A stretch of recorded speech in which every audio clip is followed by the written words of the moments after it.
Hello everyone. इस video में हम रीट एग्जाम्स के लिए एसएसटी की टेस्ट सीरीज को आगे बढ़ा रहे हैं। ये हमारा टेस्ट नंबर 7 है और इसमें हम भारत का इतिहास और संस्कृति देखेंगे 600 ईस्वी से लगाकर 1000 ईस्वी तक का। तो जितने भी इम्पोर्टेंट प्रश्न हैं वो आपको सारे सेल्फ अटेम्प्ट करने हैं और ईमानदारी के साथ अपनी तैयारी को परखना है। चलिए शुरुआत करते हैं। यहाँ पर फर्स्ट क्वेश्चन देखते हैं। हर्ष का शासनकाल कब था? तो देखिए इसका करेक्ट आंसर होगा 606 ईस्वी से लगाकर 647 ईस्वी तक रहा था जो हर्ष है, हर्षवर्धन, उसका शासनकाल। ये आप ध्यान रखिएगा। हर्ष कहाँ का शासक था? तो ये शासक थे थानेश्वर के, थानेश्वर हरियाणा। ये आपको ध्यान रखना है। हर्षवर्धन किस वंश का शासक था? तो देखिए इसका करेक्ट आंसर होगा हर्षवर्धन शासक था पुष्यभूति वंश का। ऑप्शन नंबर 4 यहाँ पर करेक्ट आंसर है। थानेश्वर किस जनपद के अंतर्गत एक प्रदेश था? तो देखिए ये था श्रीकंठ जनपद के अंतर्गत एक प्रदेश थानेश्वर। तो ये आपको ध्यान रखना है। आगे चलते फिर। पुष्यभूति या वर्धन वंश के किस शासक ने सर्वप्रथम परम भट्टारक तथा महाराजाधिराज की उपाधि ली थी? तो देखिए ये ली थी प्रभाकर वर्धन ने। यहाँ पर ऑप्शन नंबर 2 हमारा करेक्ट आंसर होगा। ये आपको ध्यान रखना है। और ये प्रभाकर वर्धन कौन है? ये थे हर्षवर्धन के पिता। ये आप ध्यान रखिएगा। आगे देखते हैं। हर्ष के पिता का क्या नाम था? तो क्या था? अभी हमने देखा है ये प्रभाकर वर्धन। हर्ष की बहन राजश्री का विवाह किससे हुआ था? तो देखिए हर्ष की बहन राजश्री का विवाह हुआ था ग्रहवर्मन से। यहाँ पर ऑप्शन नंबर 4 हमारा करेक्ट आंसर है। ग्रहवर्मन किस वंश का व कहाँ का शासक था? तो देखिए ग्रहवर्मन ये शासक था कन्नौज का और मौर्य वंश का शासक था। ऑप्शन नंबर 3 यहाँ पर करेक्ट है। हर्षचरित व कादंबरी के लेखक कौन हैं? तो इसके लेखक हैं इन दोनों पुस्तकों के बाण भट्ट। ऑप्शन नंबर 2 यहाँ पर करेक्ट है। आगे चलते हैं। राजश्री के पति ग्रहवर्मन की हत्या किसके द्वारा की गई थी? तो देखिए ग्रहवर्मन की हत्या की गई थी मालवा के शासक देवगुप्त के द्वारा। यहाँ पर ऑप्शन नंबर 1 यहाँ पर हमारा करेक्ट आंसर होगा। ये आपको ध्यान रखना है। फिर आगे देखते हैं। थानेश्वर शासक राज्यवर्धन की हत्या धोखे से किसने की थी? तो देखिए थानेश्वर के शासक राज्यवर्धन की हत्या धोखे से की थी गौड़ के शासक शशांक ने। ऑप्शन नंबर 4 हमारा करेक्ट आंसर है। आगे देखते हैं। हर्षवर्धन ने किस ग्रंथ की रचना की थी? तो किन ग्रंथों की रचना हर्षवर्धन के द्वारा की गई थी? नागानंद, रत्नावली, प्रियदर्शिका या फिर उक्त सभी? तो इसका करेक्ट आंसर है उक्त सभी। तो यहाँ पर जितने भी ग्रंथ दे रखे हैं ये सभी हैं हर्षवर्धन के। हर्षवर्धन के समय कौन सा चीनी यात्री भारत आया था? तो देखिए ये आए थे हुएनसांग। ये आप ध्यान रखिएगा। ऑप्शन नंबर 3 यहाँ पर करेक्ट है। आप इन दोनों को इंटरलिंक भी कर सकते हैं। हर्षवर्धन में आगे ह आ रहा है और हुएनसांग में भी आगे ह आ रहा है। तो इस तरह आप ध्यान रखिएगा। आगे देखते हैं। हर्ष ने अपनी बहन की विंध्याचल पर्वतों में खोज किस बौद्ध भिक्षु की मदद से की थी? तो ये की थी दिवाकर मित्र की मदद से।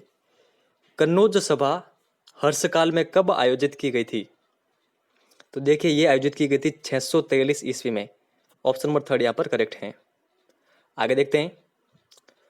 पंच भारत की विजय भारत में किस राजा ने की थी?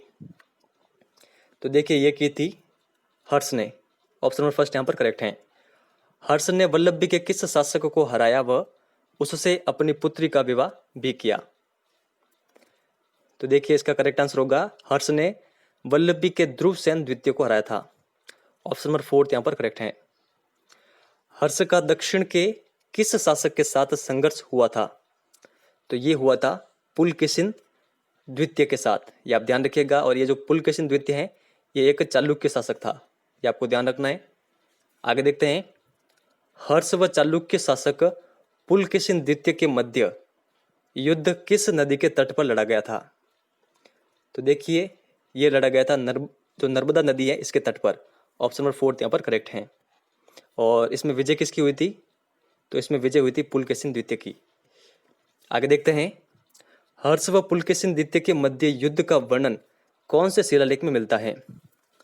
तो देखिए ये मिलता है ऐहोल शिलालेख में।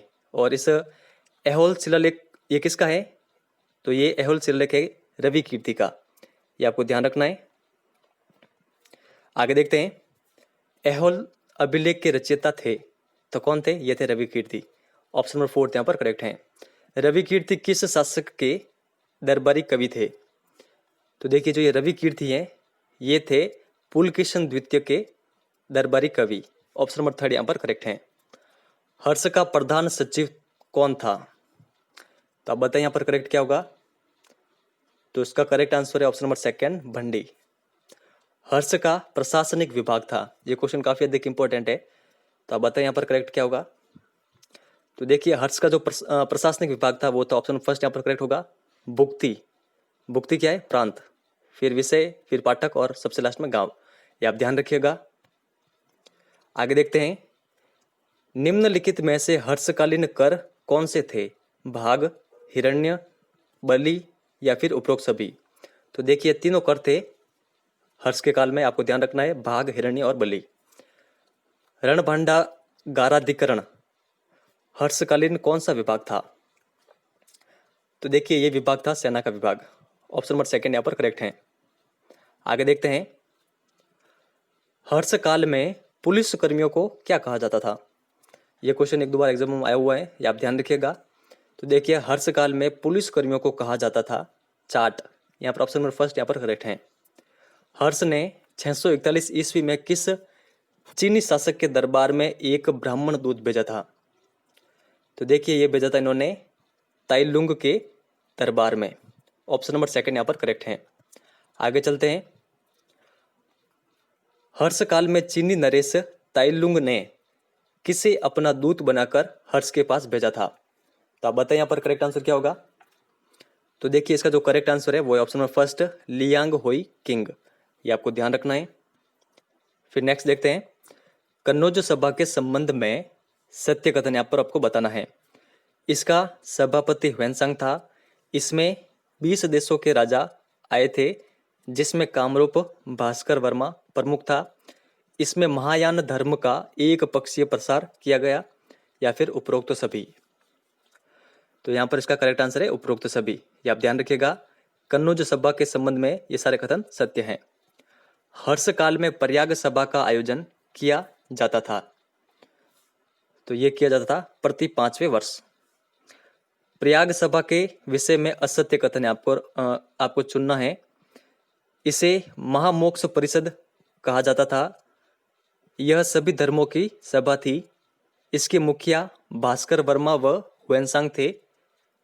यह सभा 75 दिन तक चली थी। तो प्रयाग सभा के संबंध में जो असत्य है वो आप बताएं। तो इसका जो करेक्ट आंसर होगा वो होगा ऑप्शन नंबर 3, ये गलत है। आगे देखते फिर, यात्रियों का राजकुमार व वर्तमान शाक्य मुनि किसकी उपाधि है? तो ये उपाधि है ह्वेनसांग की। ऑप्शन नंबर 3 यहाँ पर करेक्ट है। ह्वेनसांग के हर्षकालीन विवरण में कौन सा असत्य है? पाटलिपुत्र का स्थान अब दिल्ली ने ले लिया था। भारतीय सफेद वस्त्र धारण करते थे। भारतीय प्याज, लहसुन व गाय का मांस नहीं खाते थे। प्रजा से बेगार ली जाती थी। तो अब बताइए यहाँ पर असत्य कौन सा है? तो देखिए यहाँ पर जो असत्य है वो है ऑप्शन नंबर फर्स्ट, पाटलिपुत्र का स्थान अब दिल्ली ने ले लिया था, ये गलत है। तो आपको ध्यान रखना है। आगे चलते हैं, कन्नौज के धर्म सम्मेलन में किस धर्म को महान बताने की कोशिश की गई है? तो देखिए इसका करेक्ट आंसर होगा ऑप्शन नंबर 4 महायान।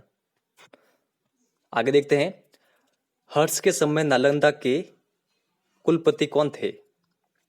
तो कौन थे? ये थे शीलभद्र। ये क्वेश्चन भी एग्जाम में आया हुआ है तो आप ध्यान रखिएगा। प्रारंभ में वर्धन वंश की राजधानी कौन सी थी? तो ये थी थानेश्वर, हरियाणा। कन्नौज को किस वर्धन शासक ने अपनी राजधानी बनाया था? तो देखिए इसका करेक्ट आंसर होगा हर्षवर्धन। Option number 2। हर्ष द्वारा रचित नाटक किस भाषा में है? तो किस भाषा में है? यह है संस्कृत भाषा में। आगे चलते हैं, ह्वेनसांग सर्वप्रथम भारत में कहां पहुंचा था? तो देखिए ये पहुंचा था कपिसा। ऑप्शन नंबर 2 यहाँ पर करेक्ट है। बाण भट्ट द्वारा लिखित हर्ष चरित्र कितने अध्यायों में विभाजित हैं? तो ये कितने भागों में विभाजित हैं अध्यायों में? तो ये है 8 अध्याय में विभाजित। हर्ष चरित्र ग्रंथ की रचना कब की हुई मानी जाती है? तो देखिए इसका करेक्ट आंसर होगा ऑप्शन नंबर थर्ड, 620 ईस्वी। होर्ण हरिण केसरी किसे कहा गया है? तो देखिए इसका करेक्ट आंसर होगा option number first, Prabhakar Vardhan को। हर्ष ने किस देश के साथ विदेश संबंध स्थापित किए थे? तो इसका करेक्ट आंसर होगा ऑप्शन नंबर सेकंड, चीन के साथ। महायान देव और मोक्ष देव की उपाधि दी गई, तो ये दी गई थी हुएनसांग को। ऑप्शन नंबर थर्ड यहाँ पर करेक्ट होगा। आगे ये क्वेश्चन काफी अधिक इंपॉर्टेंट है, तो आप बताइए इसका करेक्ट आंसर क्या होगा। वीडियो को पॉज करें आप और अपना आंसर चुनें यहाँ से। तो देखिए अब मैं आपको इसका करेक्ट आंसर बताता हूँ। तो देखिए जो सूर्य शतक दे रखी है ये किसकी है? ये है मयूर की, ये आपको ध्यान रखना है। जो काव्यादर्श है ये है दंडी की। और वैराग्य शतक है भर्तृहरि की। और जो सबसे नीचे दे रखी है चंडी शतक, ये है बाणभट्ट की। तो ये आपको ध्यान रखना है। यहाँ पर इसका जो करेक्ट आंसर होगा वो होगा ऑप्शन नंबर सेकंड। तो ये आप कंटेस्टली ध्यान रखिएगा। फिर आगे देखते हैं, निम्न में से मयूर द्वारा लिखित रचना है? सूर्य शतक, खंड प्रशस्ति, मयूर शतक, उपरोक्त सभी। तो इसका करेक्ट आंसर उपरोक्त सभी है। सिरपुर का लक्ष्मण मंदिर व मुंडेश्वरी का अष्टकोणिक मंदिर है। तो देखिए ये है गुप्तकालीन। ऑप्शन नंबर थर्ड हमारा करेक्ट आंसर होगा। हुएनसांग ने भारतीयों, जो भारतवासी हैं, उनके बारे में क्या कहा है? भारतवासी चरित्रवान व ईमानदार है, भारतीय भ्रष्ट व बेईमान है, भारत में सभी वर्णों के लोग अत्यधिक मदिरा व मांस का सेवन करते हैं, भारतवासी का व्यवहार असभ्य है। तो देखिए इसका करेक्ट आंसर होगा ऑप्शन फर्स्ट। हुएनसांग ने भारतवासियों के बारे में कहा है कि भारतवासी चरित्रवान व ईमानदार हैं। आगे देखते फिर, हर्ष के समय सेनाध्यक्ष को क्या कहा जाता था? तो इसका करेक्ट आंसर होगा महासंधि विघटक। तो ये आप ध्यान रखिएगा। हर्ष के समय प्रांत को क्या कहा जाता था? तो आगे मैंने आपको बताया था इसके बारे में, भुक्ति। ऑप्शन नंबर फर्स्ट यहाँ पर करेक्ट होगा। आगे देखते हैं, निम्न में से असत्य कौन सा है, यहाँ पर आपको बताना है। तो देखिए यहाँ पर जो असत्य है वो है ऑप्शन नंबर थर्ड, मंदिर का पंडित उपरिक महाराज, ये गलत है। जो अश्व सेना का सेनापति होता था वो होता था बृहदारस्वर। गज सेना का जो अधिकारी होता था वो होता था कटुक। और न्यायाधीश को कहा जाता था मीमांसक। तो ये आपको ध्यान रखना है। आगे चलते हैं फिर, निम्न में से हर्षकालीन प्रांत थे? अहिछत्र, श्रावस्ती, कौशाम्बी या फिर उपरोक्त सभी। तो यहां पर जो इसका करेक्ट आंसर होगा वो होगा ऑप्शन नंबर फोर्थ, उपरोक्त सभी। आगे चलते हैं, निम्न में से असत्य कौन सा है, यहां पर आपको बताना है। तो देखिए यहां पर जो असत्य है वो होगा ऑप्शन नंबर थर्ड, महाबलाधिकृत गज सेनापति, ये गलत है। तो सही कौन कौन से हैं? जो संधि विग्रहिक हैं, युद्ध व शांति का सचिव, जो अक्षपटलाधिकृत हैं वो होता था सरकारी अभिलेख का प्रभारी, और जो महाप्रतिहार है वो होता था महल का रक्षक।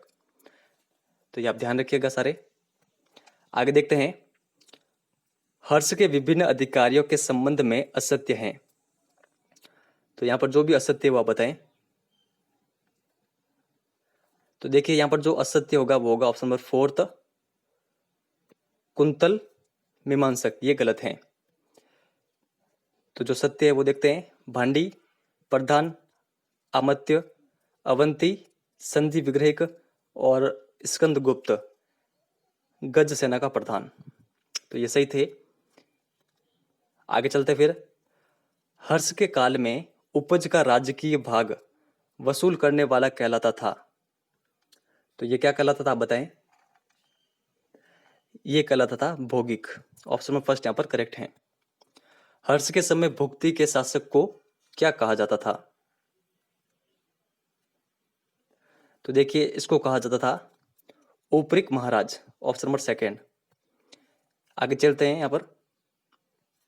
बाण ने, जो बाण भट्ट थे, उन्होंने हर्ष चरित्र में किस शासक के लिए कहा है कि वह होर्ण रूपी हिरण के लिए शेर के समान था? तो अब बताइए यहाँ पर करेक्ट क्या होगा? तो यहाँ पर जो इसका करेक्ट है वो है प्रभाकर वर्धन। ये आपको ध्यान रखना है। आगे चलते फिर यहाँ पर पुस्तक दे रखी है, उनके रचयिता दे रखे हैं।